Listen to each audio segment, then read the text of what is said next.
উনি তো একজন বড় জ্ঞানী, আমাদের ডক্টর ইউনূস সাহেব, উনি ডক্টরও আবার অধ্যাপকও। এইভাবে বর্তমান বিশ্বের প্রায় রাষ্ট্রের প্রেসিডেন্ট, মন্ত্রী, সচিব, বড় বড় ডক্টর আসলে নাই, উচ্চস্বরে বলুন আসলে নাই, কিন্তু তারা রাষ্ট্র পরিচালনা করছে।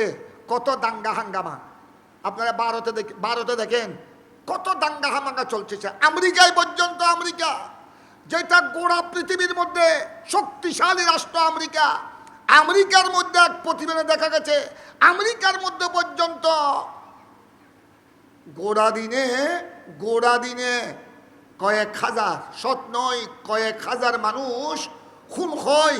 আমেরিকা তো বিরাট স্টেজ, শুধু 1 ঘন্টার মধ্যে প্রতি ঘন্টায় শত শত মানুষ খুন হচ্ছে, একজন আরেকজনকে খুন করে দিচ্ছে আমেরিকার জমিনে।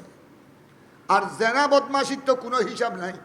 জেনা বদমাশি এগুলা তো ফ্রি সেক্স, এগুলার কোনো জেনা বদমাশি, শরাব, মদ, এগুলার কোনো হিসাব নাই। শুধু প্রতি ঘন্টায় ঘন্টায় হাজার হাজার মানুষ খুন হচ্ছে। এই বর্তমান আমেরিকার যিনি প্রেসিডেন্ট ট্রাম্প, ওনার বিরুদ্ধে কত জায়গায় স্লোগান হচ্ছে, ঠিক কিনা? এত বড় বড় ডক্টর, এত বড় বড় ডিগ্রিধারী, আজ ওনাদেরকে পাহারা দিতে হচ্ছে হাজার হাজার পুলিশ, লক্ষ লক্ষ সামরিক। ওনারা এদের অস্ত্রের পাহারার মধ্যে ওনারা রাষ্ট্রপতির দায়িত্ব আদায় করছে, ঠিক কিনা? তারপরও একটু বেশ কম হলে কত রাজা মহারাজাকে মেরে ফেলেছে।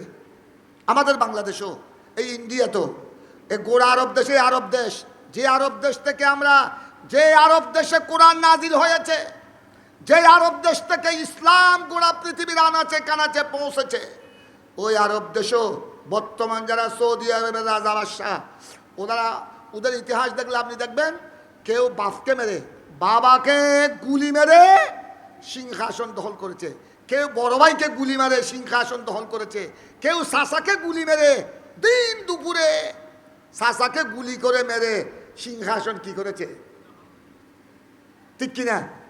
কিন্তু দেখেন মুসলমান কত বড় বড় ডক্টর ডিগ্রিধারী, কিন্তু হযরত উমর ফারুক আজম রাদিয়াল্লাহু তাআলা আনহু 10 বছরের চেয়ে গোড়া অর্ধেক পৃথিবী শাসন করেছেন।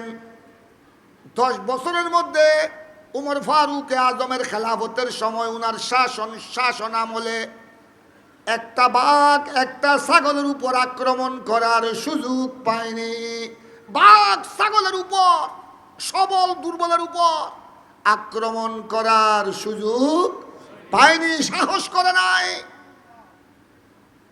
হাদিসে পাকের মধ্যে দেখা যায় উমর ফারুক আজমের খেলাফতের সময় উনার শাসন আমলে মদিনা শরীফে একটু জলজলা এসেছিল, একবার জলজলা, মদিনা শরীফে ভূমিকম্প হয়েছিল, ভূমিকম্প, সবাই ব্যতিব্যস্ত হয়ে গেল, এদিক সেদিক দিক বেদিক ছুটাছুটি করছিল। ফারুক আজম রাদিয়াল্লাহু তাআলা আনহু হাতে লাঠি নিয়ে, আসা শরীফ নিয়ে মদিনা শরীফের জমিনে আঘাত করে বলেছিলেন, মদিনা শরীফের জমিনে হাতে লাঠি নিয়ে আঘাত করে বলেছিলেন, এই মদিনার জমিন, তোমার এখানে জলজলা শুরু হলো কেন? আল্লাহর বান্দারা কেন কষ্ট পাচ্ছে? আমি খাত্তাবের ছেলে উমর, আমি কি তোমার সাথে বেইনসাফি করেছি? আমি কি তোমার সাথে ইনসাফ করি নাই? আমার জানা মতো তো আমি বেইনসাফি করি নাই। আমার জানা মতো যেদিন থেকে আমি খেলাফতের দায়িত্ব আমার কাঁধে এসেছে, যেদিন থেকে প্রশাসনের শাসন দায়িত্ব আমার কাঁধে এসেছে, সেদিন থেকে আমি জানা মতে কোনো বেইনসাফি, কোনো অন্যায় তুমি মদিনার জমিনে আমি করি নাই। তো আমি যখন অন্যায় করি নাই, বেইনসাফি করি নাই, তোমার মধ্যে জলজলা ভূমিকম্প কেন আসবে? খবরদার, থেমে যাও, স্থির হয়ে যাও। লাঠি দিয়ে আঘাত করার সাথে সাথে মদিনার জমিন স্থির হয়ে গেল। উচ্চস্বরে বলুন না সুবহানাল্লাহ।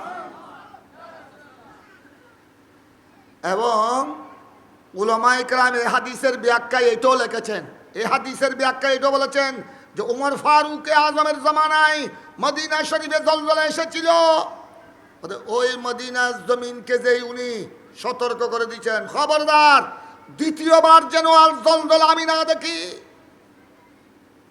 অর্থাৎ তিনি উমর ফারুক আজম, ওনার সময় রাজধানী ছিল মদিনা, উনি শাসন কার্য, উনি খেলাফতের দায়িত্ব, উনি সমস্ত প্রশাসনিক দায়িত্ব পালন করেছেন মদিনার জমিন থেকে। আজ পর্যন্ত গোটা মদিনার হারামের মধ্যে দ্বিতীয়বার জলজলা দেখা যায় না। ভূমিকম্প আর হয় নাই, আরব দেশের অন্য জায়গায় হয়েছে, তাউনে আমু সহ অনেক তাউন, অনেক বসন্তের কথা এসেছে, অন্য জায়গায় হয়েছে। ওমর ফারুক আজম যে মদিনায় শাসন কার্যক্রম পরিচালনা করেছেন, আজ পর্যন্ত আর দ্বিতীয়বার জলজলা আসে নাই। উচ্চস্বরে বলুন না সুবহানাল্লাহ। ওনারা কোন জ্ঞান ছিল এটা? কোন জ্ঞানের কারণে ওনাদের কমান শুধু মানুষে মেনেছে তা নয়, বাঘে বল্লুকে মানতে বাধ্য হয়েছে? ওইটাই জ্ঞান ছিল কোরআন এবং হাদিসের জ্ঞান, ওইটাই জ্ঞান ছিল শরীয়ত আর বেলায়েতের জ্ঞান, ওইটাই জ্ঞান ছিল তরিকত আর মারফতের জ্ঞান। তাই আমি তোমাদেরকে অনুরোধ করব, তোমরা কলেজে পড়তে হবে, কলেজ ইউনিভার্সিটি মাদ্রাসায় পড়তে হবে।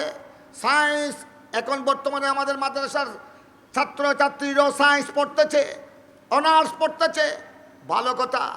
তোমাদেরকে পড়তে হবে, দুনিয়ার এলমও লাগবে, নতুবা তুমি দুনিয়ায় তুমি জব কেমনে করবে, বিদেশে গিয়ে পয়সা কেমনে কামাবে, করতে হবে। কিন্তু সাথে সাথে যেটা মুসলমানের জন্য এক নম্বর আলম হলো, আসল আলম হলো কোরআনের আলম, হাদিসের আলম।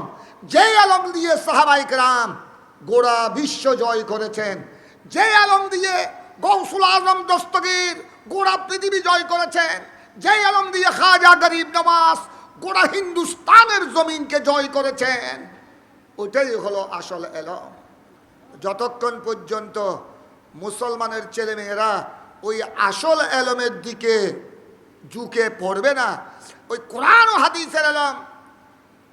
এখন তো আগে তো আমাদের মুরব্বীরা, বর্তমান তো আরো বড় আফসোসের বিষয়, আমাদের মা শাশি, আমাদের বাপ চাচারা কোরআন এবং হাদিস বেশি না বুঝলো, তফসির বুখারী মুসলিম বেশি না বুঝলো, ওনারা অন্তত বরকতের জন্য তেলাওয়াত করতেন। বরকতের জন্য কি করতেন? সকাল বিকাল তেলাওয়াত করতেন, ঠিক কিনা? অন্তত মাসে কয়েক খতম আদায় করতেন, ঠিক কিনা? রমজান মাস আসলে একাধিক খতম আদায় করতেন। এখন তো বর্তমানে আমাদের ছেলে মেয়ে, আমাদের বউজি, অনেক ঘরের বউ, 4-5 জন বউ থাকলে 4 ছেলের 4 বউ, 5 ছেলের 5 বউ। কোনো বউ মেট্রিক পাস, মেট্রিক পাসের কমে তো একজনও নাই। কোনো বউ মেট্রিক, কোনো বউ ইন্টার, কোনো বউ ডিগ্রি, কোনো বউ অনার্স, কোনো বউ মাস্টার্স, ঠিক কিনা? মাস্টার্স, আমাদের মেয়েরা মাস্টার্স পাস করেছে, অনার্স পাস করেছে, খুব ভালো কথা। কিন্তু একজনের জুবানও কোরআন পাকের তেলাওয়াত নাই, একজনের জুবানও তেলাওয়াত নাই।